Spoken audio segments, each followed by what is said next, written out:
सभी को जय हिंद। तो आज का हमारा टॉपिक होगा प्रॉफिट लॉस एंड डिस्काउंट। इससे पहली वाली क्लास में मैंने आपको परसेंटेज, उसमें मैंने आपको फ्रैक्शन से परसेंटेज कैसे बनाते हैं और परसेंटेज से फ्रैक्शन कैसे बनाते हैं, इन दोनों के बारे में बहुत अच्छे से बेसिक भी समझाया था। और उसके बाद मैंने आपको रिपीटेड क्वेश्चंस और कुछ अच्छे क्वेश्चंस करवाए थे।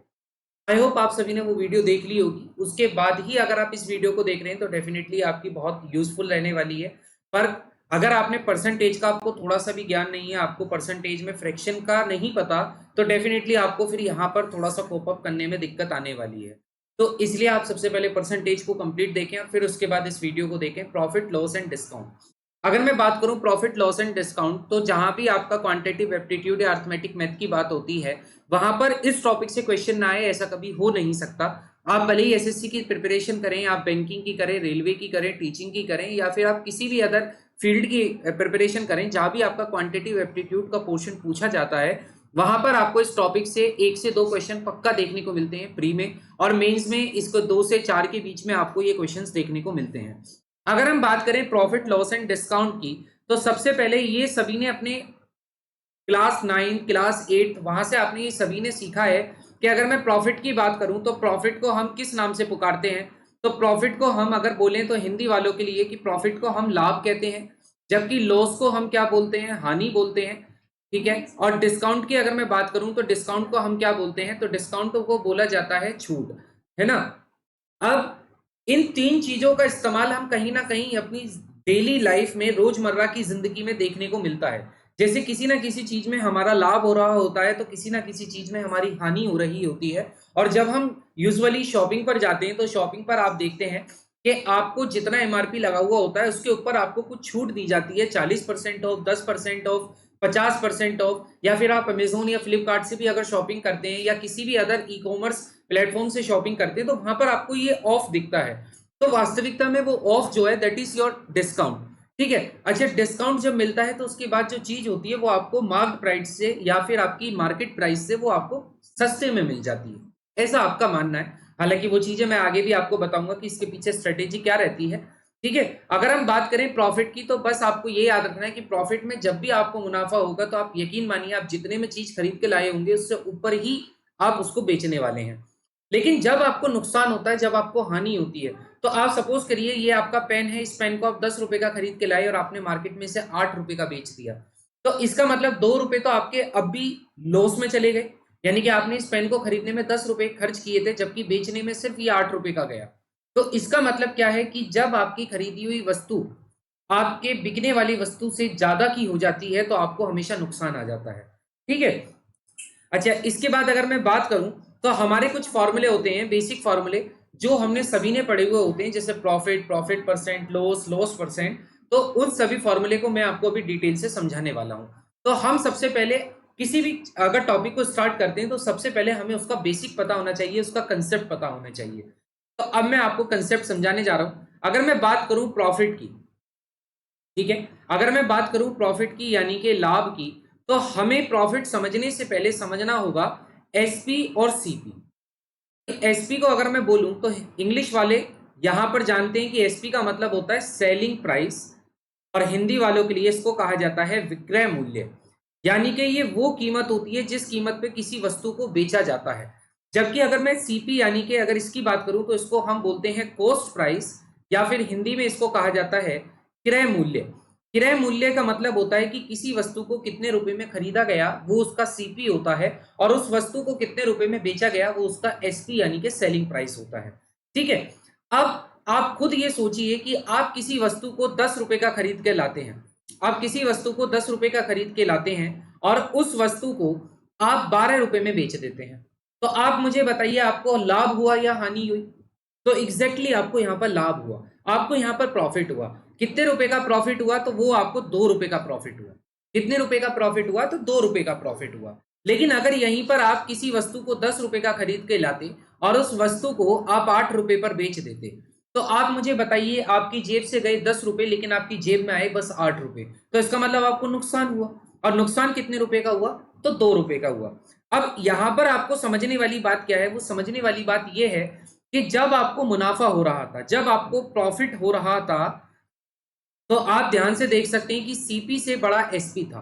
यानी कि बस आपको यही ध्यान रखना है कि जब भी सेलिंग प्राइस आपके कॉस्ट प्राइस से ज्यादा हो जाए, यानी कि विक्रय मूल्य क्रय मूल्य से अगर ज्यादा हो जाए, तो उस वस्तु पर आपको हमेशा क्या होता है, लाभ होता है, यानी कि उस वस्तु पर आपको हमेशा प्रॉफिट होता है। लेकिन वहीं अगर आपका विक्रय मूल्य यानी कि एसपी आपका लेस देन हो जाए आपके क्रय मूल्य यानी कि कॉस्ट प्राइस से, तो वहीं आपको क्या हो जाता है, नुकसान हो जाता है। क्या हो जाता है, नुकसान हो जाता है। ठीक है, तो किसी भी वस्तु का जो प्रॉफिट होता है वो डिपेंड करता है कि सेलिंग प्राइस आपका सीपी से बड़ा होना चाहिए। तो आपको प्रॉफिट का फॉर्मूला यहीं से याद हो जाएगा कि प्रॉफिट आपका क्या होगा, एसपी माइनस सीपी। भाई आप देखो, आपने 12 रुपए की चीज बेच दी जिसे आप 10 रुपए का लेकर आए थे, तो मुनाफा कितने का हुआ, 2 रुपए का। अब 2 रुपए कैसे निकाले गए होंगे, तो जाहिर सी बात है एसपी में से सीपी को माइनस करके निकाले गए होंगे। सेम इसी प्रकार से अगर मैं लॉस की बात करूं, हानि की बात करूं, तो जब हमें लॉस होता है तो लॉस के समय में हम जितनी की चीज वस्तु खरीद के लाते हैं उतनी के हमें पैसे मिलते ही नहीं है। यानी कि वहां पर हमारा एसपी जो होता है वो छोटा हो जाता है, जबकि सीपी यानी कि लगाने वाली मूल्य जो है वो ज्यादा हो जाती है। तो लॉस के केस में हमारा फॉर्मूला हो जाता है एसपी सीपी माइनस एसपी, यानी कि क्रय मूल्य माइनस विक्रय मूल्य। ठीक है, तो यहां पर आपको बस यही दो बातें समझनी है कि कभी भी अगर किसी भी क्वेश्चन में सेलिंग प्राइस आपको ज्यादा मिलेगा तो डेफिनेटली वहां लाभ हो जाएगा, और अगर किसी क्वेश्चन में सीपी ज्यादा होगा तो पक्की बात है वहां पर हानि होगी, यानी कि लॉस होगा। बात आ रही है समझ, कोई दिक्कत तो नहीं है, बस इतनी सी चीज आपको कंसेप्ट में समझनी है। ठीक है, अब हम इसके एक फॉर्मूले में आपको सारे समझा देता हूं जिसका आपको इस्तेमाल करना है और जिसे आप आसानी से कर भी पाएंगे। ठीक है, ठीक है, अगर हम बात करें, तरफ हम लिख लेते हैं प्रॉफिट। ठीक है, यहां लिख लेते हैं लॉस, और यहां लिख लेते हैं हम डिस्काउंट। यहां लिख लेते हैं डिस्काउंट। तो मैंने अभी बताया जब किसी भी वस्तु पर आपको लाभ होता है, तो लाभ कब होता है, जब किसी वस्तु का विक्रय मूल्य आपके क्रय मूल्य से खरीदी हुई वस्तु के प्राइस से ज्यादा में अगर चीज बिक जाती है, तो उस केस में आपको प्रॉफिट हो जाता है। ठीक है, लेकिन जब आपको लॉस होता है यानी कि जब आपको हानि होती है, तो हानि आपकी कब आएगी, भाई हानि जब आती है जब किसी भी चीज का सीपी आपके बेचे हुए प्राइस से ज्यादा का हो जाए। जिसको आसान तरीका समझने का ये है कि आप मार्केट से सपोज करो एक फोन लेकर आते हैं जिस फोन की कीमत 10,000 रुपए है। आप उस फोन को 2 महीने चलाने के बाद सेल करते हैं, तो आपको पता है प्रॉफिट तो होने वाला है नहीं, क्योंकि अगर आप 10,000 का लेके आए तो 12,000 का तो फोन बिकेगा नहीं। तो इसका मतलब क्या है कि जब आप उसे 2 महीने बाद सेल आउट करेंगे तो 10,000 से नीचे ही आपको उसको सेल करना पड़ेगा। तो उस केस में आपको प्रॉफिट तो हो ही नहीं सकता, क्योंकि आपने उसके पैसे अपनी जेब से 10,000 रुपए दिए, लेकिन आपने उस मोबाइल को 8,000 या 7,000 रुपए में बेच दिया। तो ये जो आपका डिफरेंस था ये आपका लॉस आया। ठीक है, लेकिन यहीं पर आप कोई वस्तु है, जैसे मोबाइल का कोई पार्ट है, ठीक है, मोबाइल का कोई बैक कवर है, आपकी मोबाइल की शॉप है, एसेसरीज आप बेचते हैं मोबाइल की, आप एक मोबाइल का बैक कवर लेकर आते हैं जिसकी मार्केट प्राइस आपको 10 रुपए पड़ती है। ठीक है, लेकिन जब आप यहां पर आकर उसको बेचते हैं तो आप उसे 50 रुपए में बेचते हैं। तो यहां पर क्या है कि 10 रुपए की चीज खरीदी गई, 50 में बेच दी गई, इसका मतलब आपको 40 रुपए का मुनाफा हुआ। तो जब आपकी जेब से पैसा कम लगे और सेल आउट उससे ज्यादा में हो जाए तो हमेशा लाभ होना है। लेकिन जब आपकी जेब से पैसा ज्यादा चले जाए और आपको बेचने में उसको कम पैसे में बेचना पड़े, तब आपको 101% हानि होगी। ठीक है, तो यही होता है प्रॉफिट और लॉस। अब हम अगली बात कर लेते हैं डिस्काउंट की, जिसे हम हिंदी में छूट कहते हैं। जब आप किसी भी वस्तु पर छूट देते हैं तो आप याद रखिएगा, आपने देखा होगा कि अगर हम किसी शॉपकीपर की बात करें, किसी दुकानदार की बात करें, तो दुकानदार जब किसी भी अपने प्रोडक्ट को बेचता है तो बेचने से पहले आप उसके ऊपर लगे हुए एमआरपी को पढ़ते हो। ठीक है, एमआरपी की अगर मैं बात करूं तो एमआरपी का मतलब होता है मार्केट रिटेलिंग प्राइस, यानी कि ये वो मूल्य होता है जिस मूल्य पर किसी भी वस्तु को या प्रोडक्ट को बेचा जा सकता है। अब कोई भी व्यक्ति एमआरपी पे चीजें नहीं खरीदेगा, आप सभी जानते हैं, क्योंकि हम इंडियंस हैं और हम बार्गेनिंग में बहुत अच्छे होते हैं, है ना, और हमसे भी अच्छी होते हैं हमारे घर की औरतें, लेडीज है। तो जब आप किसी भी मार्केट में किसी भी प्रोडक्ट को खरीदने जाते हैं तो अगर उस पर एमआरपी 499 लिखी हुई है, देखो जो मॉल में जा रहे हैं वो तो शायद नहीं कर पाएंगे बार्गेनिंग, क्योंकि मॉल में तो बार्गेनिंग होती नहीं है। लेकिन अगर आप लोकल वेंडर से कोई चीज खरीद रहे हो तो डेफिनेटली आपको बार्गेनिंग भी होगी, आपको वो चीज सस्ते में भी पड़ेगी और किफायती भी रहेगी, और उसकी आपको आफ्टर सेल सर्विस भी अच्छी मिलेगी। जो कि मॉल के खरीदे हुए प्रोडक्टों में आपको नहीं मिलती। ठीक है, बट दौर है दिखावे का, तो दिखावे की दुनिया में चल रहे हैं सब। वरना अगर आप लोकल वेंडर से खरीदेंगे तो लोकल फॉर द वोकल, यानी कि अपने आसपास के वेंडर्स को आप ज्यादा सपोर्ट करेंगे तो वो ज्यादा बेटर है। तो क्या होता है, वो आपको छूट भी देता है, भाईचारे में भी छूट हो जाती है, रिश्तेदारी में भी छूट हो जाती है। मतलब कहने का मतलब है हर तरीके से आपको इतना नुकसान नहीं होता जितना नुकसान आपको बड़े बड़े शॉपिंग मॉल्स में हो जाते हैं। ठीक है, तो अगर आप किसी वस्तु को एमआरपी पे खरीदते हैं तो डेफिनेटली आपको फिर तो कोई डिस्काउंट मिला ही नहीं। मैंने आपसे कहा कि एक प्रोडक्ट है जिसकी एमआरपी 500 रुपए लिखी हुई है, ठीक है, लेकिन जब कोई उसको खरीदने आता है तो शॉपकीपर कहता है कि भाई मैं आपको 10% का ऑफ देता हूं। भाई ये 10% का ऑफ क्या है? दिस इज कॉल्ड डिस्काउंट, यही है डिस्काउंट। जब किसी वस्तु के एमआरपी पे आपको ऑफ मिलेगा तो डेट मीन्स आपको डिस्काउंट मिलेगा। अब आप सभी जानते हैं, परसेंटेज में भी सिखाया, 10% 500 का कितना होगा? 50 रुपए। यानी कि 500 रुपए में 50 रुपए का डिस्काउंट हो गया, तो अब वो वस्तु कितने रुपए में बेची जाएगी? आप कहोगे वो वस्तु 450 रुपए में बेची जाएगी। कितने रुपए में बेची जाएगी? 450 रुपए में बेची जाएगी। यानी कि जिस वस्तु का मार्केट प्राइस या मार्केट प्राइस 500 रुपए था, उस वस्तु को आफ्टर डिस्काउंट कितने रुपए में बेचा गया? तो आप कहोगे उस वस्तु को 450 में बेचा गया। तो यानी कि अगर मैं बात करूं तो बताओ डिस्काउंट कितने रुपए का हुआ? तो आप कहोगे जी डिस्काउंट यहां पर 50 रुपए का हुआ। और 50 रुपए डिस्काउंट कैसे निकाले जाएंगे? तो आप कहोगे जितने का आपने एमआरपी लगाया था, यानी कि जितने का आपने मार्केट प्राइस लगाया था, माइनस जितने में आपने प्रोडक्ट को सेल कर दिया, यही जो डिफरेंस होगा ये क्या कहलाएगा? यही आपका डिस्काउंट कहलाएगा। क्या कहलाएगा? डिस्काउंट कहलाएगा। तो आपको याद रखना है कि जो डिस्काउंट का फॉर्मूला होता है वो आपका एमपी माइनस एसपी, यानी कि market price minus selling price होता है। ठीक है, तो यहां आपका डिस्काउंट का भी फॉर्मूला बन गया, जो कि कितना हो गया? MP minus SP. ठीक है, दिस इज द डिस्काउंट, ये आपका डिस्काउंट होगा। अब अगली चीज जो मैं समझाने जा रहा हूं वो बड़े ध्यान से समझना। भाई आपने जो यहाँ पर प्रॉफिट निकाला है ये रुपीस में निकाला है, ये जो लॉस निकाला है ये भी रुपीस में निकाला है, ये जो डिस्काउंट निकाला है ये भी रुपीस में निकाला है। लेकिन सवाल अगर प्रतिशत में पूछ लिया जाए कि बताओ कितने प्रतिशत का लाभ हुआ, बताओ कितने प्रतिशत की हानि हुई, बताओ कितने प्रतिशत का डिस्काउंट दिया गया, तो जब भी प्रतिशत की बात करेगा तो उस केस में आपको याद रखना है कि प्रॉफिट परसेंटेज का फॉर्मूला क्या होता है? प्रॉफिट अपॉन आप चाहे लाभ हो या चाहे आपको हानि हो, इन दोनों केस में याद रखना आप हमेशा चीजों का मूल्य किससे निर्धारित करते हो? भैया जितना रुपया आपकी जेब से लगा होगा, यानी कि जितने रुपए में आप चीज को खरीद के लाए होगे।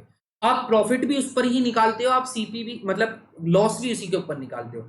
तो अगर आप प्रॉफिट परसेंटेज निकालना चाहते हो तो जितने का भी आपको प्रॉफिट हुआ है वो प्रॉफिट किसके ऊपर आप देखोगे? हमेशा सीपी के ऊपर देखोगे। आप हमेशा किससे कंपैरिजन करोगे? कॉस्ट प्राइस से कंपैरिजन करोगे। आपके जेब से गए हुए पैसे ही आपके कॉस्ट प्राइस हैं। आप कुछ समय के लिए अपने आप को वेंडर, शॉपकीपर या फिर आप रिटेलर समझ सकते हैं। तो आप किसी वस्तु को अगर खरीद के लाते हो तो उसी पर ही अपना मार्जिन लगाकर चीजों को बेचोगे।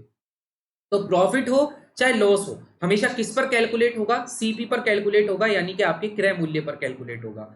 और इसकी मल्टीप्लाई 100 से कर दोगे, क्योंकि आपको पता है जब आप किसी भी आंसर को प्रतिशत में देते हो तो उसकी मल्टीप्लाई हमेशा आपको किससे करनी होती है? 100 से करनी होती है। यानी कि प्रॉफिट परसेंट का फॉर्मूला क्या हो जाएगा? Profit upon CP into 100। Same उसी प्रकार से अगर मैं लॉस परसेंट की बात करूं तो लॉस परसेंट का फॉर्मूला क्या हो जाएगा? भाई चाहे प्रॉफिट हो चाहे लॉस हो, किस पर कैलकुलेट होता है? तो एग्जैक्टली वो सीपी पर ही कैलकुलेट होता है। ठीक है, और मल्टीप्लाई किसकी कर दोगे? 100 की। तो यहां पर आपको लॉस परसेंट का फॉर्मूला मिल जाएगा, जो कि होगा लॉस अपॉन सीपी मल्टीप्लाई 100। ठीक है, और आपका एक फॉर्मूला होता है डिस्काउंट का। अगर आपसे यहां डिस्काउंट परसेंटेज पूछ ली जाए तो डिस्काउंट परसेंट आप मुझे बताओ, आप कहोगे कि भैया जितने का डिस्काउंट हुआ है अपॉन, अब आप खुद बताओ डिस्काउंट किस पे दिया गया होगा? सेलिंग प्राइस पे डिस्काउंट दिया जाएगा क्या? नहीं ना। डिस्काउंट तो हमेशा एमआरपी पे यानी कि मार्केट प्राइस पे या मार्केट प्राइस पर दिया जा रहा है। तो इसलिए डिस्काउंट परसेंटेज किसके रिस्पेक्ट में कैलकुलेट करी जाएगी? एमपी के रिस्पेक्ट में कैलकुलेट करी जाएगी, और मल्टीप्लाई किससे कर दोगे? 100 से। किससे कर दोगे? 100 से। तो यहां से आपको डिस्काउंट परसेंटेज, आपको लॉस परसेंटेज और प्रॉफिट परसेंटेज, तीनों के तीनों परसेंटेज समझ आ गए होंगे। आपको यह भी पता चल गया होगा कि किसके कंपैरिजन में प्रॉफिट निकाला जाता है, लॉस निकाला जाता है या डिस्काउंट निकाला जाता है। ठीक है, और आई होप बहुत अच्छे से ये कंसेप्ट आपको समझ आया होगा। आगे की ओर चलते हैं बहुत सिंपल से क्वेश्चन से स्टार्ट कर रहा हूं और आसान सा तरीका समझाऊंगा। फॉर्मूले पर इस्तेमाल कम करेंगे और ट्रिक्स से ज्यादा क्वेश्चंस को सॉल्व करेंगे। जो पहली बार कर रहे हैं उनके लिए डेफिनेटली ये बहुत अच्छी क्लास रहने वाली है, और जिन्होंने पहले पढ़ा हुआ है तो उनके लिए बहुत अच्छा रिवीजन रहने वाला है। दोनों तरीके से क्लास आपके लिए यूजफुल रहने वाली है। अगर मैं बात करूं किसी वस्तु का जो सीपी प्राइस है वो 4,000 रुपये दे रखा है, ठीक है, 4,000 रुपये दे रखा है, और उसी वस्तु का जो उस पर लाभ आता है वो 23% का आता है। आपसे पूछ रहा है तो बताओ वस्तु को कितने रुपए में बेचा गया होगा। भाई कभी भी आप याद रखो, आप चाहे प्रॉफिट हो या फिर लॉस हो, मैंने आपसे बोला था कि आपका जो एक स्टैंडर्ड है वो 100% है। आपका प्रॉफिट होगा तो 100% से ज्यादा होगा, आपका लॉस होगा तो 100% से नीचे होगा। अगर उसे 23% का प्रॉफिट हुआ है, इसका मतलब उसकी जो चीज बिकी है, जो बिकी है वो कितने रुपए में बिकी होगी, 100% में तो चीज खरीदी जाती है। याद रखना कि सीपी हमेशा आपका 100% होगा, ऑलवेज। सीपी हमेशा 100% होता है, क्योंकि यहां पर आप 100% पैसा पे करते हो। अब इसी 100% पे से या तो ऊपर बेचोगे या फिर इससे नीचे बेचोगे। जब प्रॉफिट होगा तो 100% से ऊपर होगा, जब लॉस होगा तो 100% से नीचे होगा, ठीक है। वो कह रहा है कि किसी वस्तु को 23% के लाभ पर बेचा जाता है, यानी कि अगर मैं एसपी की बात करूं, सेलिंग प्राइस की बात करूं, तो अगर सीपी 100% था, उसमें 23% का प्रॉफिट हो गया, तो इसका मतलब एसपी 123% है। एसपी कितने परसेंट है, 123% है। आपसे क्वेश्चन में साफ साफ कहा गया कि 100%, यानी कि मैंने बोला सीपी को आप हमेशा 100 मानोगे। आपके 100% की फ्रैक्शन वैल्यू कितनी, सॉरी 100% की वैल्यू कितनी दे रखी है, 4,000 रुपए। कितनी दे रखी है, 4,000 रुपए। भैया यहाँ 2 जीरो से 2 जीरो काट दोगे तो आपको पता चल जाएगा कि 1% का मतलब क्या है, 4 रुपए। आपको निकालना कितने का है, 123% का वैल्यू चाहिए। तो 123% का क्या हो जाएगा, आप कहोगे 4 मल्टीप्लाई 123, तो आपका जो सेलिंग प्राइस आएगा वो कितना निकल कर आएगा, वो आएगा 4 तिया 12, 12 चौक 48 और 1 49, यानी कि अच्छा 40 है, 40 है, तो यानी कि ये आएगा आपका 4,920 रुपए। यानी कि जिस वस्तु को आप 4,000 रुपए का खरीद के लाते हैं, उसको आप 4,920 में अगर बेच दोगे तो कितने रुपए का प्रॉफिट हो जाएगा, 23% का। कितने रुपए का प्रॉफिट हो जाएगा, 23% का मुनाफा हो जाएगा। क्वेश्चन समझ आया। बेसिक से करोगे टाइम लग जाएगा, और ट्रिक से करोगे तो आसान हो जाएगा। बस दिमाग में एक बात रखनी है कि सीपी इज ऑलवेज 100%, हमेशा 100% लेके चलो। प्रॉफिट है तो 100 में जोड़ दो, लॉस है तो 100 में से घटा दो, ठीक है। आप इसको ऐसे भी कर सकते हो, आप इसको ऐसे भी कर सकते थे कि भैया आप जितने में चीज को खरीद के लेकर आए हो वो चीज थी 100 रुपए की, लेकिन 23% के प्रॉफिट के बाद वो 123 की हो गई, ये इसका सेलिंग प्राइस होगा। यानी कि जो भी चीज आपने खरीदी, ठीक है, वो आपने बेस वैल्यू कितने में खरीदी, 100 रुपए में खरीदी, लेकिन आपने जब बेचा तो 23% बचाकर बेचा, तो इसका मतलब बढ़ाकर बेचा, यानी कि वो 123 रुपए में गई। तो सीपी में अगर 123 अपॉन 100 की मल्टीप्लाई कर दोगे तो सेलिंग प्राइस आ जाएगा। भैया सीपी आपको 4,000 दे रखा है, मल्टीप्लाई 123 अपॉन 100, 2 जीरो से 2 जीरो काट दोगे, और जब आप एसपी 123 इंटू 40 करोगे तो वही सेम आंसर आपको यहां पर मिल जाएगा, ठीक है। करने के तरीके बहुत सारे हो सकते हैं, लेकिन ये आपको चुनना है कि आप किस तरीके में सबसे ज्यादा कंफर्ट हो। आपको अगर बेसिक के अलावा कुछ और अच्छा नहीं लगता तो फिर आप बेसिक पर जा सकते हैं, लेकिन वही एग्जैक्टली जो मैं कहता हूं कि आपको टाइम बचाना है। आपको जितना टाइम बचा सको उतना टाइम बचा लोगे, तो जो क्वेश्चंस आप टैकल नहीं कर पा रहे एट द सेम टाइम, तो उन्हें आप बाद में अटेम्प्ट कर सकते हो। तो इससे आपके attempt question, number of attempt question बढ़ जाते हैं। देखो अगला क्वेश्चन है, यहां पर 37% की लाभ हानि हो रही है। अब इसको तो आप डायरेक्ट कर सकते हो, आप कहोगे भैया 100% का मतलब अभी आपने बताया था कि सीपी होता है, और सीपी यहां पर 3,000 रुपए दे रखा है, तो सबसे पहले 1% की वैल्यू पता लगाओ। आप कहोगे जी 1% का मतलब 30 रुपए है, 1% का मतलब 30 रुपए है। लॉस हो रहा है यानी कि माइनस करो, किसमें से, 100 में से। जब आप 100 में से 37 को माइनस करोगे, यानी कि आपसे 63% रुपए की वैल्यू पूछी गई है। आप कहोगे 1% का मतलब 30 है, तो 63% का मतलब 63 इंटू 30 हो जाएगा, जिसका आंसर कितना हो जाएगा, तो 3 3 जा 9, 6 3 जा 18 और 1890, यानी कि वो वस्तु जो बिकेगी वो 1,890 रुपए की बिकेगी, ठीक है। और अगर आपको दूसरा मेथड देखना है तो आप दूसरे से भी देख सकते हो। भैया सीपी कोई वस्तु आप खरीद के लाए, आपको बताए वस्तु तो हमेशा 100 रुपए में ही खरीदी जाएगी या 100% में खरीदी जाएगी, पर भैया उस पर हो गया 37% का लॉस। 37% का लॉस का मतलब क्या होता है, 100 माइनस 37, अगर प्रॉफिट होता तो प्लस कर देते, और लॉस है तो माइनस कर दिया। समझ रहे हो? ठीक है, 2 मिनट रुकेंगे, कॉल आ रही है। गाइस देखिए, फालतू की कॉल थी। ये लोन वाले भी आजकल जो है ना अलग अलग नंबरों से कॉल करने लगे, स्पैम के अलावा अपने, मुझे लगता है घर के नंबरों से भी कॉल करने लगे। देखिए, सीपी मल्टीप्लाई 100 माइनस 37 अपॉन 100। मैंने आपसे बोला कि सीपी जो होगा वो हमेशा 100 रुपए होगा या 100% होगा। अगर लॉस हो रहा है तो 100 में से माइनस कर दो, प्रॉफिट हो रहा है तो 100 में बढ़ा दो। अगर 100 में से माइनस कर दोगे तो कितना हो जाएगा? आप कहोगे जी ये हो जाएगा सीपी मल्टीप्लाई 63 अपॉन 100। ठीक है, यही होगा।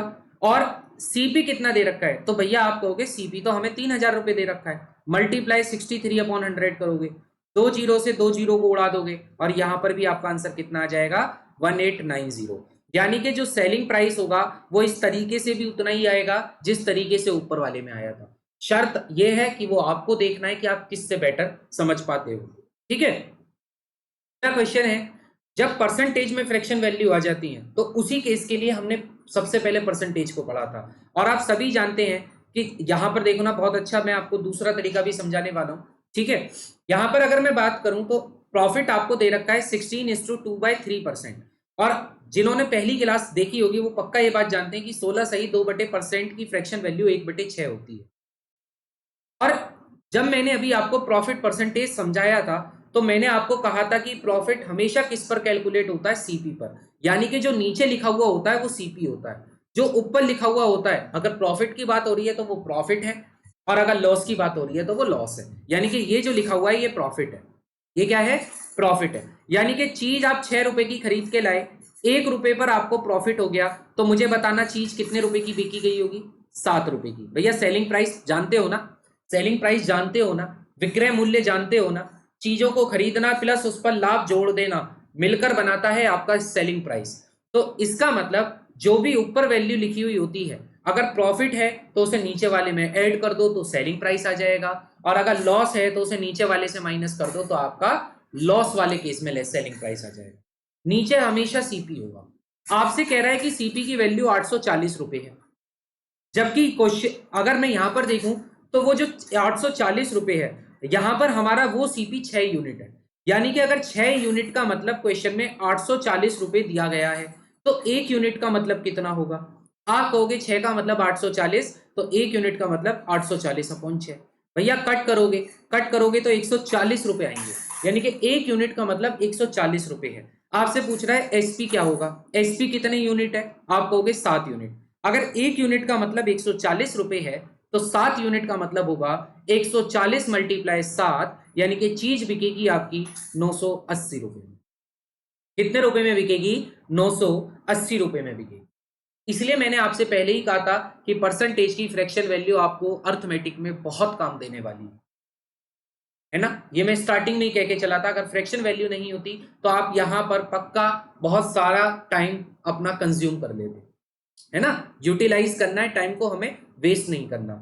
अगला क्वेश्चन देखते हैं, सेम वही कंसेप्ट पर क्वेश्चन है। आपसे कह रहा है कि प्रॉफिट आपका 20% है, एसपी आपका 980 है। भाई आपको पता है प्रॉफिट आपको 20% दे रखा है, 20% की फ्रैक्शन वैल्यू 1/5 होती है। नीचे हमेशा सीपी होता है, ऊपर हमेशा प्रॉफिट आएगा अगर प्रॉफिट की बात है, और लॉस की बात होती तो लॉस आएगा। तो मुझे बताओ सेलिंग प्राइस क्या होता है? भैया सेलिंग प्राइस होता है सीपी प्लस प्रॉफिट। यानी कि सीपी है 5 यूनिट, प्रॉफिट है 1 यूनिट, तो एसपी कितने यूनिट का हो जाएगा? 6 यूनिट का हो जाएगा। अब क्वेश्चन में इसी 6 यूनिट की वैल्यू कितनी दे रखी है? आपसे कहा गया है कि 6 का मतलब 980 है, तो 1 का मतलब क्या होगा? आप कहोगे 980 अपॉन 6, यही होगा। और पूछा आपसे क्या गया है? सीपी क्या होगा? भैया सीपी कितने यूनिट है? 5 यूनिट, यानी कि आपसे वैल्यू पूछी गई है 5 की, तो आप कहोगे 980 अपॉन 6 मल्टीप्लाई 5। भैया कट करोगे 2 3 जा 6, ऊपर से कट करोगे तो 490, यही आएगा, और अब कुछ भी नहीं कटेगा। तो आपका जो आंसर बनेगा वो कितना बजेगा?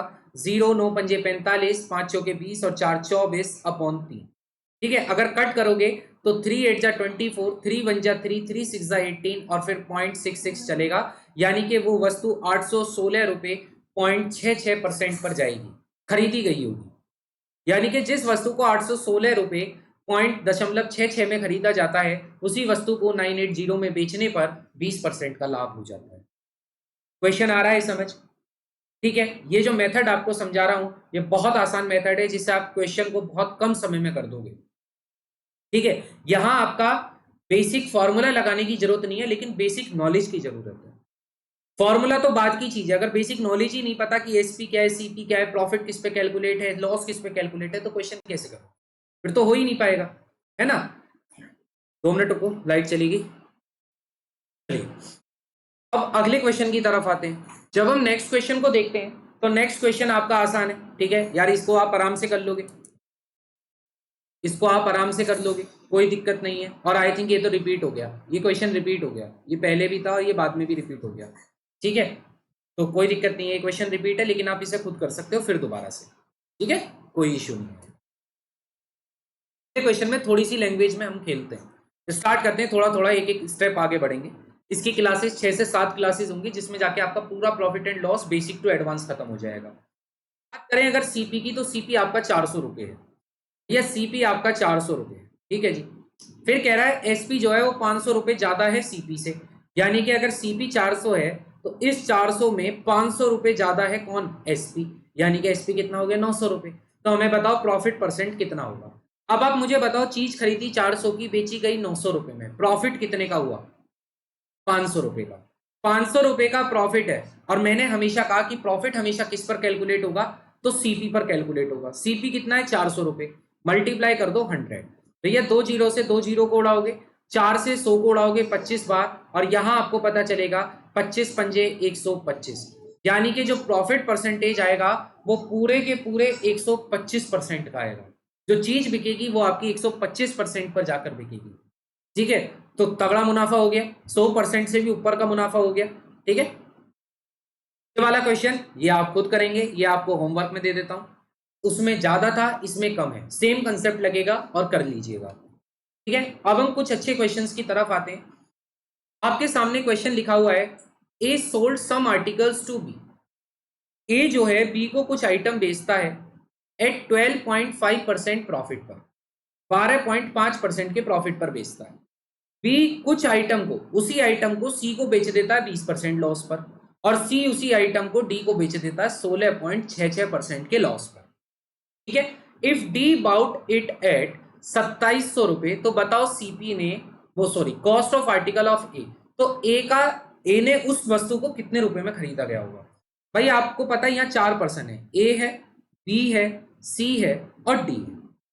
ठीक है, लेकिन यहां 100 मानकर काम नहीं करेंगे, क्योंकि यहां बहुत सारी परसेंटेज दिख रही हैं। तो आप सबके पहले सारी परसेंटेज वैल्यू का एक कॉमन एलसीएम निकालो और उस वैल्यू को मानो, तो आपको इंटीजर फॉर्म में नंबर मिलेगा जिससे आप आसानी से क्वेश्चन करोगे। भाई 12.5% की फ्रैक्शन वैल्यू 1/8 होती है, सेम उसी प्रकार से 20% की फ्रैक्शन वैल्यू 1/5 होती है, और 16.66% की फ्रैक्शन वैल्यू आपकी 1/6 होती है।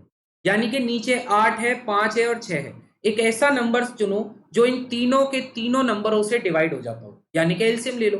भैया 8, 6 और 5 का एलसीएम क्या होगा, तो अगर आप देखोगे तो आपका हो जाएगा 24 पंजे 120, यानी कि अगर मैं यहां पर 120 मानूं तो मेरा क्वेश्चन जल्दी हो जाएगा। मैं मानता हूं कि जो ए है, उस ए ने किसी वस्तु को 120 रुपए में खरीदा। ठीक है, उसने उस आर्टिकल को बी को बेच दिया 12.5% के प्रॉफिट पर। कितने प्रॉफिट पर, 12.5% के प्रॉफिट पर, यानी कि 12.5% का मतलब क्या हो गया, 1/8। हमने क्या मानना है, हमने माना है कि सीपी हमारे हिसाब से जो है वो हमने अभी लेट कर लिया है 120 रुपए। ये एक्चुअल सीपी नहीं है, ये आपने लेट करा है अपने पास से। आपने कहा इस 120 रुपए की चीज को कोई ए खरीद के लाया, 12.5% का अपना प्रॉफिट लगाया और फिर इस चीज को बी को बेच दिया। ठीक है, किसको बेच दिया, बी को बेच दिया। ठीक है भैया, इसका मतलब है ये जो 8 रुपए है, इस 8 रुपए में तो चीज कौन खरीद के लेके आया है, ए खरीद के लेके आया, क्योंकि ये तो सीपी है। ठीक है, लेकिन इसने जो बेचा है बी को, वो 1 रुपया और फालतू करके बेचा। भैया 12.5% प्रॉफिट का मतलब है 1/8, यानी कि 8 रुपए तो आपका सीपी हो गया। ये तो वो एक्चुअल वैल्यू जो ए ने अपनी जेब से पे करी है, लेकिन 1 रुपए तो उस ए का मुनाफा है ना, और यही मुनाफा बी वाले के लिए उसका क्रय मूल्य है। आप ऐसा समझो कि ये पेन है, मैं इस पेन को 10 रुपए का खरीद के लाता हूं और अगले को 11 रुपए का बेच देता हूं। मेरे लिए ये पेन 10 का पड़ा, लेकिन अगले के लिए तो ये पेन 11 का ही पड़ा। उसका तो प्रॉफिट हुआ नहीं, प्रॉफिट तो मेरा हुआ। तो यानी कि ए ने अगर किसी वस्तु को 8 रुपए का खरीदा है, तो उसने 1 रुपए का मार्जिन लगा के आगे बेचा, तो बी ने उससे 9 रुपए का खरीद लिया होगा।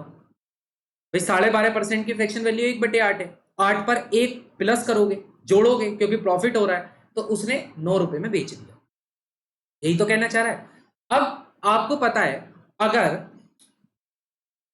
सीपी यानी कि अगर उसने 8 रुपए में वो चीज खरीदी है, अगर 120 रुपए में खरीदी है, तो उसमें से 8 यूनिट का उसका खुद का सीपी है और 9 यूनिट पर उसने उस चीज को बेच दिया है। फिर कह रहा है बी इसको 20% के लॉस पर बेच देता है।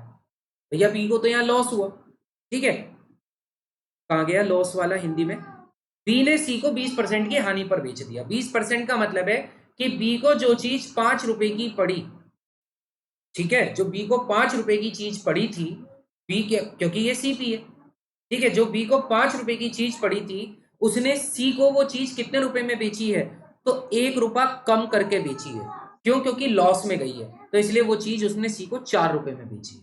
समझते रहना क्वेश्चन को आसान से। इससे आसान तरीका और क्या बताऊंगा, बहुत आसान तरीके से समझा रहा हूं, ठीक है। बाकी बेसिक से भी कर सकते हो, अभी टाइम लगा के समझा रहा हूं आराम से। फिर कह रहा हूं 16.66%। अब क्या करता है भैया, सी इसे डी को बेच देता है और वो भी लॉस में बेचता है 1/6 पर। यानी कि अगर सी ने ये वस्तु 6 रुपए की खरीदी थी, तो वो उस पर 1 रुपया लॉस लगाकर किसको बेच देता है, डी को बेच देता है। अब आपका सबसे बड़ा काम क्या है, ये जो वेरिएबल है भैया, बी का जो प्राइस है वो 1 होना चाहिए, सी का जो प्राइस है वो भी 1 होना चाहिए, और डी तो अपने आप 1 हो जाएगा। यानी कि बी और सी को सेम करना है। अब सेम कैसे करोगे, तो मैंने आपको बताया था कि अगर आप इसे सेम करना चाहते हो, तो सेम करने का तरीका क्या है, देखो, पहले 4 और 6 को सेम करने की कोशिश करना है। मैं 6 को सेम करता हूं और 4 को सेम करने का तरीका क्या है, अगर मैं यहाँ 3 की मल्टीप्लाई कर दूं और ऊपर भी 3 की कर दूं, तो ऊपर 4 तिया 12 बन जाएगा, नीचे 6 तिया, सॉरी 2 की, किसकी कर दूं, 2 की, नीचे 2 की कर दूं, तो 6 तो नहीं 12। इससे सी सेम हो गया, पर अभी बी नहीं हुआ। अगर आप 3 की मल्टीप्लाई यहां कर रहे हो, तो इसी लाइन में अभी आपको बी भी मिलेगा, तो यहां पर भी आपको 3 की मल्टीप्लाई करनी है। अगर आप 2 की मल्टीप्लाई यहां कर रहे हो, तो इसी लाइन में डी भी बैठा हुआ है, तो इसमें भी आपको 2 की मल्टीप्लाई करनी पड़ेगी, ठीक है। अब क्या हुआ भैया, सी तो सेम हो गया पर बी तो बिगड़ गया। बी 5 दिया 15, जबकि यहां तो 9 ही है। अब 15 और 9 को सेम कैसे करोगे, आप कहोगे अगर ऊपर 5 की मल्टीप्लाई कर दी जाए, तो 9 पंजे हो जाता है 45, नीचे 15 बैठ रहा है, तो 15 में अगर 3 की मल्टीप्लाई कर दो, तो ये भी हो जाता है 45, ठीक है। इधर अब 3 की मल्टीप्लाई अगर इधर करिए, तो इधर भी करनी पड़ेगी, सेम कर रहे हो, ठीक है, तो 3 की मल्टीप्लाई इधर करोगे, फिर इधर भी करोगे, और फिर इधर भी करोगे। ऐसी ऊपर अगर 5 की मल्टीप्लाई यहां करी थी, तो 5 की मल्टीप्लाई यहां भी करोगे। इससे आपको एक कॉमन रेशियो पता चल गया। कॉमन रेशियो क्या पता चला, कि ए ने जो चीज 40 रुपए में खरीदी थी, बी को वो चीज 45 रुपए की पड़ी, सी को वो चीज जाकर 4 तिया 12 तिया 36 रुपए की पड़ी, ठीक है, और डी को वो चीज जाकर 5 दूनी 10, 10 तिया 30 रुपए की पड़ी। समझ रहे हो, इस तरीके से आपको एक रेशियो पता चल गया, ठीक है। अब आपसे कह रहा है कि डी ने इसको 2700 रुपए में खरीदा है, लेकिन डी का जो 2700 रुपए क्वेश्चन में है, वो हमारे हिसाब से तो 30 रुपए है। यानी कि क्वेश्चन में इसी 30 रुपए का मतलब क्या कहा गया है, 2700। तो एक का मतलब क्या हो जाएगा, आप कहोगे 0 से 0 काट दो, 3 से 270 को डिवाइड करोगे तो 90 रुपए, कितना हो जाएगा, 90 रुपए। एक यूनिट का मतलब 90 रुपए है। आपसे पूछ रहा है ए का सीपी बताओ, भैया ए कितना है, 40 यूनिट, यानी कि अगर इसमें एक यूनिट का मतलब 90 रुपए है, तो 40 यूनिट का मतलब क्या होगा, आप कहोगे 3600 रुपए। यानी कि ए ने उस वस्तु को 3600 रुपए में खरीदा था। कितने रुपए में खरीदा था, 3600 रुपए में खरीदा था। समझ रहे हो, एक बार फिर से मैं आपको समझा देता हूं। आपके पास 4 व्यक्ति हैं, एक ए है, एक बी है, एक सी है और एक डी है, ठीक है। 12.5% का प्रॉफिट, यानी कि 1/8, यानी कि ए को जो चीज 8 की पड़ी, बी को उसने वो चीज प्रॉफिट पर दी है, तो 9 रुपए में दी, क्योंकि प्रॉफिट हुआ है, किसको प्रॉफिट हुआ है, ए को, तो ए ने अपना प्रॉफिट जोड़कर 1 रुपए का प्रॉफिट जोड़कर बी को बेच दिया। फिर उसके बाद क्या हुआ, उसके बाद हुआ भैया अगला खेल, बी ने 20% के लॉस पर, यानी कि 1/5, 20% के लॉस पर इस चीज को किसको बेच दिया, सी को बेच दिया। अब यहां बी है, तो बी के नीचे ही बी लिखना पड़ेगा, यानी कि बी ने जो चीज 5 रुपए में खरीदी थी, सी को वो चीज 4 रुपए में पड़ गई। तो इसका मतलब बी को क्या हुआ भैया, बी को हुआ 1 रुपए का लॉस। यही बात हो रही है। उसके बाद फिर तीसरे केस में कहता है कि डी ने इसी वस्तु को, सी ने इसी वस्तु को 16.66% के लॉस में किसको बेच दिया? डी को बेच दिया। यानी कि जो चीज सी को 6 रुपए में पड़ रही थी वो उसने सिर्फ 5 रुपए में बेच दी। यानी कि सी ने कितने रुपए का लॉस उठाया? तो सी को भी यहां पर 1 रुपए का लॉस हुआ। बात आई समझ? अब ये जो रेशो आपके पास बन रहे हैं, देखो एक जगह तो आपका रेशो बन रहा है A/B बराबर 8/9, यही आ रहा है ना ये रेशो। एक जगह रेशो आपका B/C का बन रहा है, क्या बन रहा है? 5/4। और भाई एक जगह रेशो आपका कहाँ चला गया? एक जगह रेशो आपका C/D का बन रहा है, जो कि कितना बन रहा है? तो 6/5 बन रहा है, 6/5 बन रहा है। हमें क्या करना है? जो बी ऊपर 9 यूनिट है वो बी नीचे 5 यूनिट है। क्या ऐसा हो सकता है कि एक ही वस्तु के दो प्राइस बी ने पे करे हो? ये बी ने जब खरीदी एक वस्तु है तो एक ही रेट पर खरीदी होगी, तो इसलिए बी की दोनों वैल्यू को सेम करना पड़ेगा। सेम उसी प्रकार से सी की दोनों वैल्यू को भी सेम करना पड़ेगा। ठीक है, वही हम कर रहे थे। हमने क्या करा था? हमने ये करा था कि अगर पहले मैं इसको सेम करता हूं, अगर मैं सी को सेम करना चाहता हूं तो मैंने इधर 3 की मल्टीप्लाई करी और इधर 2 की मल्टीप्लाई करी। अब आप याद रखना, जिस लाइन में जो भी एलिमेंट है वो मल्टीप्लाई सभी के साथ होती है। अगर 3 की यहां हुई है तो इसी लाइन में ये बैठा हुआ है तो 3 की यहां पे होगी, 2 की यहां पे हुई है इसी लाइन में 5 बैठा हुआ है तो 2 की इससे भी होगी। ठीक है, अब हम बी को सेम कर लेते हैं। भाई बी ऊपर है 9, नीचे हो गया 15, अब इसे सेम करना है तो कैसे करेंगे? तो आप कहोगे इधर मल्टीप्लाई कर दो। 1 मिनट रुको, मैं इसको हटा देता हूं, ये हटाओ। ठीक है, ये हटा दो यहां से और ऐसे ही ये हटाओ। ठीक है, अब समझो। अब b को अगर उसको सेम करना है तो यहाँ 15, यहाँ 9। अगर सेम करना है तो आपको यहाँ 5 की मल्टीप्लाई कर दो, 9 पंजे 45। यहाँ 15 बैठ रहा है, यहाँ 3 की मल्टीप्लाई कर दो, 15 तिया 45। अगर 5 की ऊपर करिए तो 5 की तो यहाँ पे भी करनी पड़ेगी।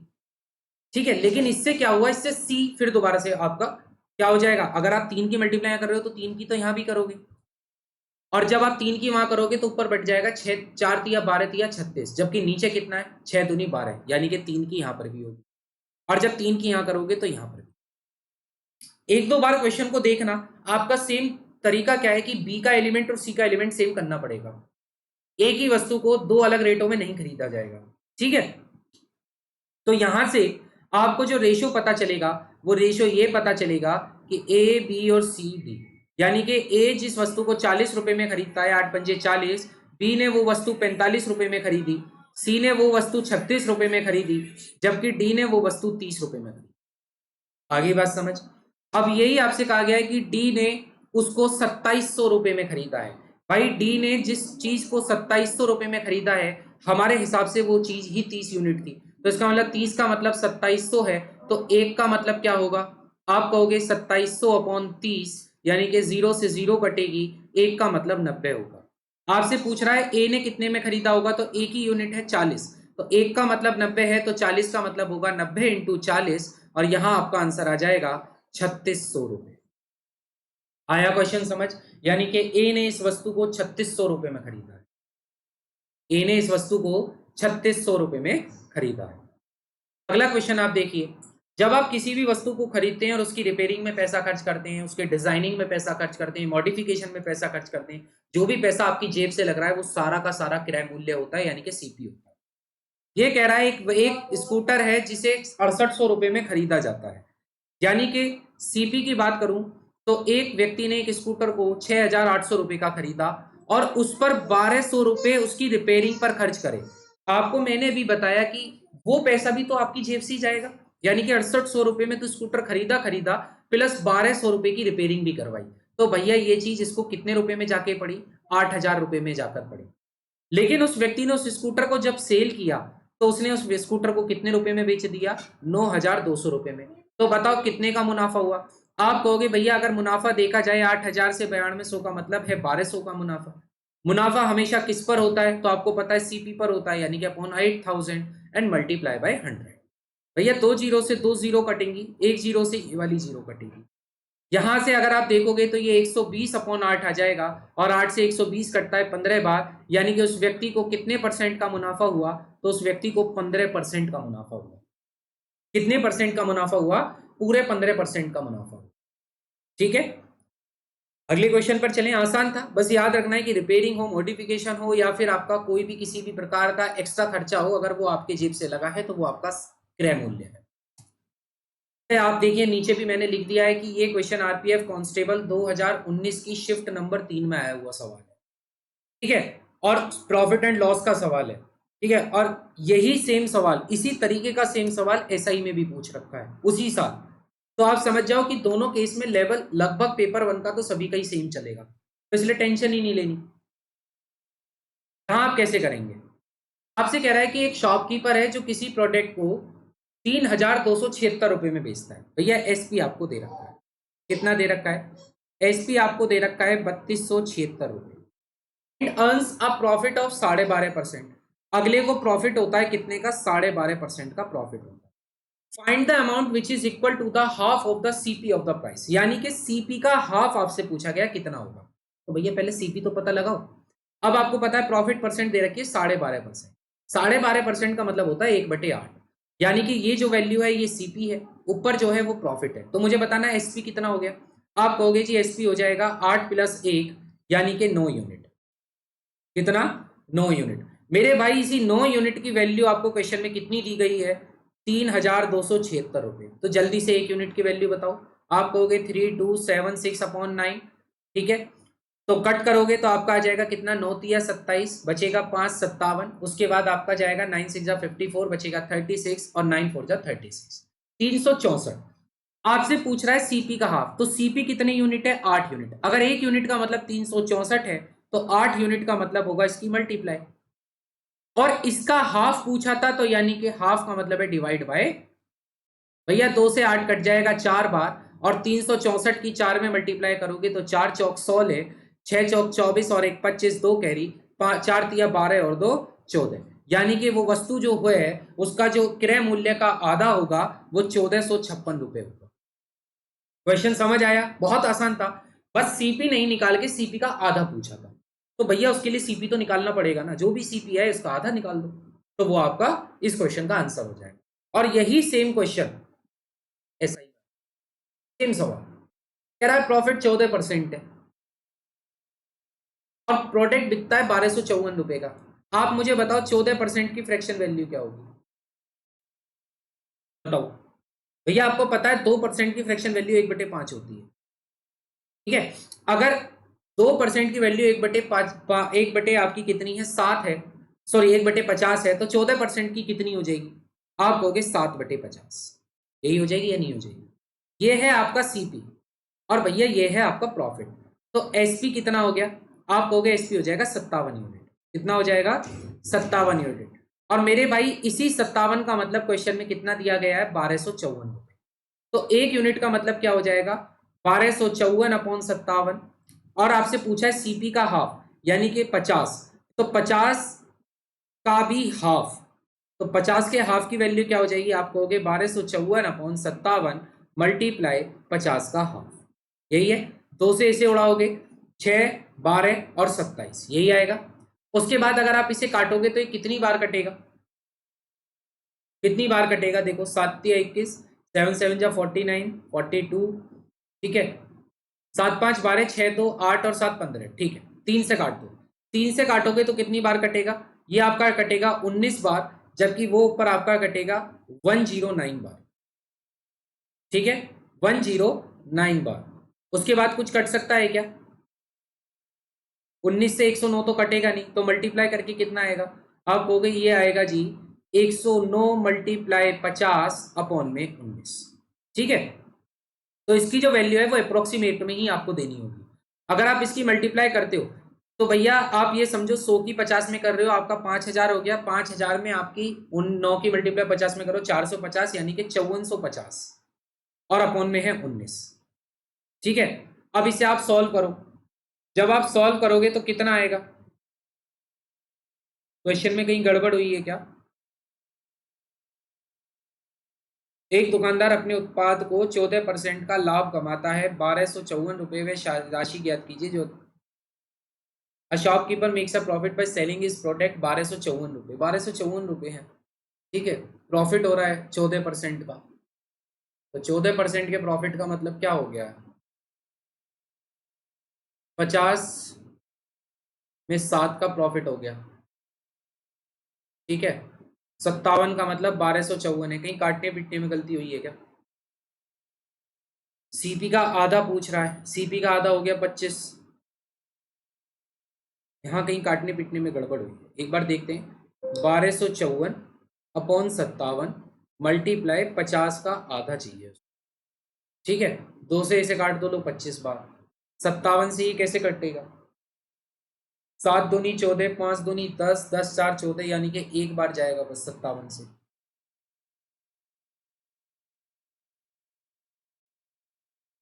एक 114 और 114, 19 से कट रहा है।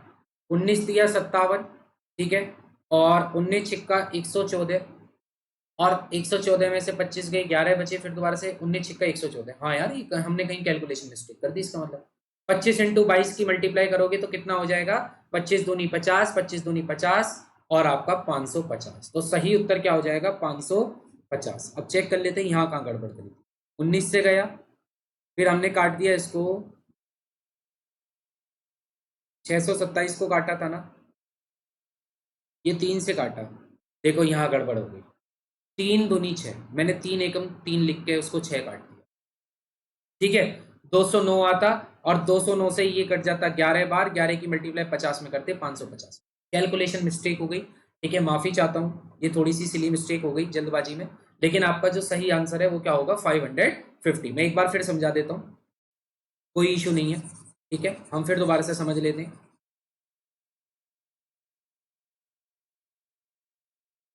आई होप आपको वैसे ये वाले क्वेश्चन समझ भी आए होंगे। देखो मैंने आपको बता भी दिया, आज की क्लास में जो हमने करा वो ऐसा नहीं था कि उसका इस्तेमाल कहीं नहीं हुआ भाई, उसका इस्तेमाल आपके रेलवे के ही एग्जाम में मैंने दिखा दिया। और अभी मैं आपको बहुत सारे एग्जाम्स के प्रीवियस ईयर क्वेश्चन भी करवाऊंगा, मैं जीडी करवाऊंगा, सीएचएसएल करवाऊंगा, सीजीएल करवाऊंगा। हमें हर तरीके के क्वेश्चन के लिए तैयार रहना है, इसलिए इसकी 7 से 8 क्लास चलेंगी ही चलेंगी, ठीक है। अगर हम यहाँ पर बात करें तो हमारे 57 यूनिट की वैल्यू कितनी थी? 1254 रुपए थी। एक यूनिट का मतलब क्या होता? आप कहते हैं 1254 अपॉन 57। भैया अगर आप कट करोगे तो 19 से कटता ये 3 बार, और 19 से वो कटता 19 छिक्का और 6, 3 से ये कट जाता 22 बार, यानी कि एक का मतलब 22 रुपए का, एक यूनिट का मतलब 22 रुपए का। सीपी का आधा, भैया 50 का आधा होता है 25, 25 की वैल्यू पूछ रहा था, तो 22 इंटू 25, और आपका आंसर आ जाता कितना? 550। कितना आ जाता? 550, ठीक है। ये वाली क्लास आपको YouTube पे भी लाइव मिलेगी, ठीक है, और ये आपके एप्लीकेशन पे मिलेगी। लेकिन इससे अगली जो क्लास इस पर आएगी वो आपको सिर्फ एप्लीकेशन में मिलेगी। इसलिए जिसने भी ऐप को डाउनलोड नहीं किया है, जो अभी तक एप्लीकेशन के बारे में जानते नहीं, इन्फॉर्मेशन उन तक पहुंची नहीं, तो आपको डिस्क्रिप्शन बॉक्स में एप्लीकेशन का लिंक मिलेगा, आप ऐप को डाउनलोड कर लीजिए। आपको लगता है बैच परचेज करना है, आप बैच परचेज करिए। आपको लगता है नहीं मुझे सिर्फ मॉक लगाने हैं, तो मॉक आप लगा सकते हैं, वो भी आपको इसी वाले एप्लीकेशन पे मिल जाएंगे। लेकिन आपकी तैयारी बेहतर होनी चाहिए, आपका प्रयास बेहतर होना चाहिए। इसी के साथ मैं अलविदा लेता हूं और नेक्स्ट वीडियो में आपसे मिलता हूं। तब तक के लिए जय हिंद, जय भारत, ध्यान रखें सभी अपना।